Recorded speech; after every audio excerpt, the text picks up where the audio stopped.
আসসালামু আলাইকুম, welcome to my channel Moushumi's mini kitchen. আজকে আমি আপনাদের সাথে শেয়ার করব ঈদ স্পেশাল গরুর মাংসের রেসিপি। এই রেসিপিটা আমার শাশুড়ি মা রান্না করবেন এবং মাটির চুলাতেই রান্না করবেন। নিশ্চয়ই বুঝতে পারছেন এই রেসিপিটা কতটা টেস্টি হবে। প্লিজ ভিডিওটি স্কিপ না করে একদম শেষ পর্যন্ত কন্টিনিউ করবেন। আশা করছি আপনাদের কাছেও অনেক বেশি ভালো লাগবে। এখানে 5 কেজির মতো গরুর মাংস নিয়ে নেওয়া হয়েছে। আর এগুলো কিন্তু খুব সুন্দরভাবে ধুয়ে পরিষ্কার করে নিতে হবে। এখনো এগুলো ধুয়ে পরিষ্কার করা হয়নি। তো আপনারা চাইলে কিন্তু পরিমাণ কমিয়ে অথবা বাড়িয়ে রান্না করতে পারবেন। আমি এখানে 5 কেজির মতো পরিমাণ আপনাদের সাথে শেয়ার করছি। রান্নাটা বসিয়ে দেওয়া হয়েছে। এখানে 2 কাপের মতো পেঁয়াজ কুচি দেওয়া হয়েছে এবং কাঁচামরিচ পরিমাণ মতো তেল দিয়ে এগুলো অল্প একটু সময় ভেজে নিল। এরপর এখানে দারচিনি, সাদা এলাচ, তেজপাতা এগুলো দিয়ে দেওয়া হলো। আর দেওয়া হলো এখানে হলুদ গুঁড়া। এই রান্নাটা আমি আগেই বললাম যে আমার শাশুড়ি মা করছেন।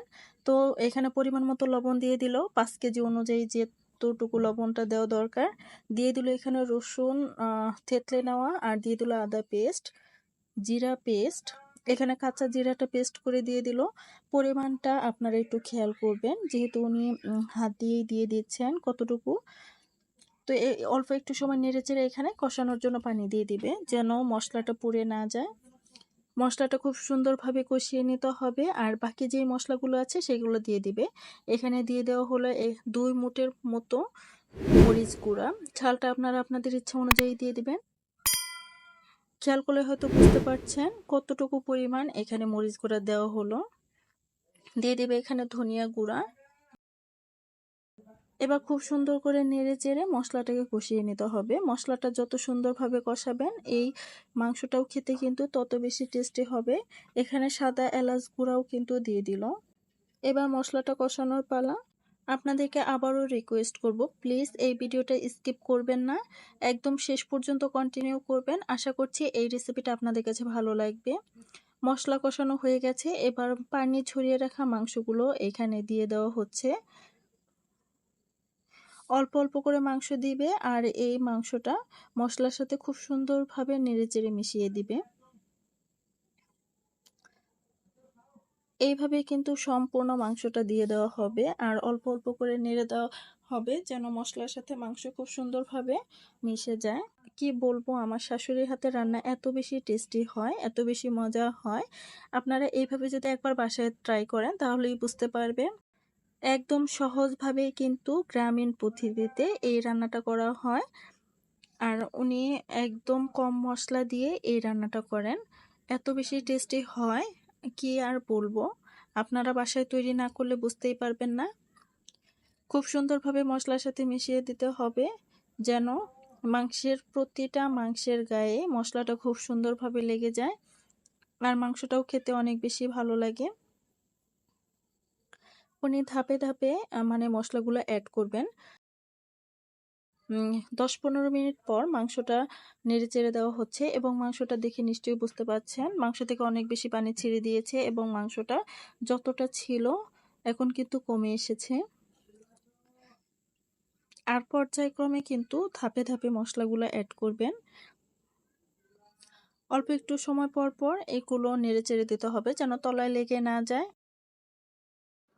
মাংসটা যত ভালোভাবে কষিয়ে নেবেন মাংস খেতেও কিন্তু তত বেশি মজা হবে এবং মাংসগুলো অনেক বেশি সফট হবে।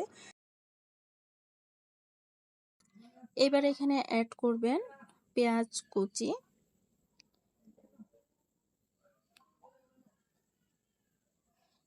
আমি আগেই বলেছিলাম এইখানে উনি ধাপে ধাপে মশলাগুলো অ্যাড করবেন, মানে পেঁয়াজ কুচি 2 বার দিবেন। একবার হচ্ছে প্রথমেই দিয়ে রান্নাটা বসিয়ে দিয়েছিলেন, আবার কষানো যখন 15 থেকে 20 মিনিট হয়ে যাবে তখন কিন্তু এখানে আবারও পেঁয়াজ কুচি দিয়ে দিবেন।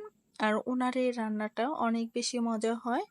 আপনারাও একবার এইভাবে রান্না করবেন, আশা করছি অনেক বেশি ভালো লাগবে। মায়ের হাতের রান্না বলে কথা। নেড়েচেড়ে ঢাকনা দিয়ে ঢেকে অপেক্ষা করব এই মাংসটা কষানো পর্যন্ত। মাংস যখনই কষানো হয়ে গেছে তখন এইখানে আবারও উনি গরম মশলা দিয়ে দিলেন। খুব সুন্দরভাবে নেড়েচেড়ে দিতে হবে, যেন গরম মশলাটা খুব সুন্দরভাবে মিশে যায় আর মাংসও যেন তলাতে লেগে না যায়। একদম সহজভাবে কিন্তু এই রেসিপিটা আমি আপনাদের সাথে শেয়ার করার চেষ্টা করছি। মাংস কষানো হয়ে গেছে। এবার এখানে কিন্তু আলু দিয়ে দেওয়া হয়েছে। অল্প একটু সময় কষিয়ে নিয়ে এখানে পরিমাণ মতো ঝোল দেওয়া হলো। এবার নেড়েচেড়ে ঢাকনা দিয়ে ঢেকে অপেক্ষা করব ঝোলটা শুকিয়ে আসা পর্যন্ত। মাংসটা নামানোর ১০ থেকে ১৫ মিনিট আগে এখানে গরম মসলা গুঁড়া এবং বাকি যেই মসলার গুঁড়াগুলো আছে সেগুলো কিন্তু দিয়ে ১০-১৫ মিনিট রান্না করে নিতে হবে। এই মসলা দেওয়ার ভিডিওটা স্কিপ হয়ে গেছে। তো এখানে আমি জিরা গুঁড়া, সাদা এলাচ, কালো এলাচ, দারচিনি এগুলো গুঁড়া দিয়ে ১০-১৫ মিনিট রান্না করার পর এই তো মাংসটা রান্না হয়ে গেছে। এখন আমি চুলা থেকে নামিয়ে আপনাদের সাথে শেয়ার করছি। মাশাআল্লাহ, আলহামদুলিল্লাহ, মাংসটা অনেক বেশি লোভনীয় হয়েছে। আলহামদুলিল্লাহ, খেতেও অনেক বেশি মজা হয়েছে। ভিডিওটি যারা শেষ পর্যন্ত কন্টিনিউ করলেন প্লিজ একটা লাইক, কমেন্ট, শেয়ার করবেন এবং আমার চ্যানেলে যদি একদমই নতুন হয়ে থাকেন তাহলে প্লিজ আমার চ্যানেলটা সাবস্ক্রাইব করে দিবেন। পাশে থাকা বেল বাটন অল করে রাখবেন যেন পরবর্তী কোনো রেসিপি শেয়ার করার সাথে সাথেই আপনি নোটিফিকেশন পেয়ে যেতে পারেন।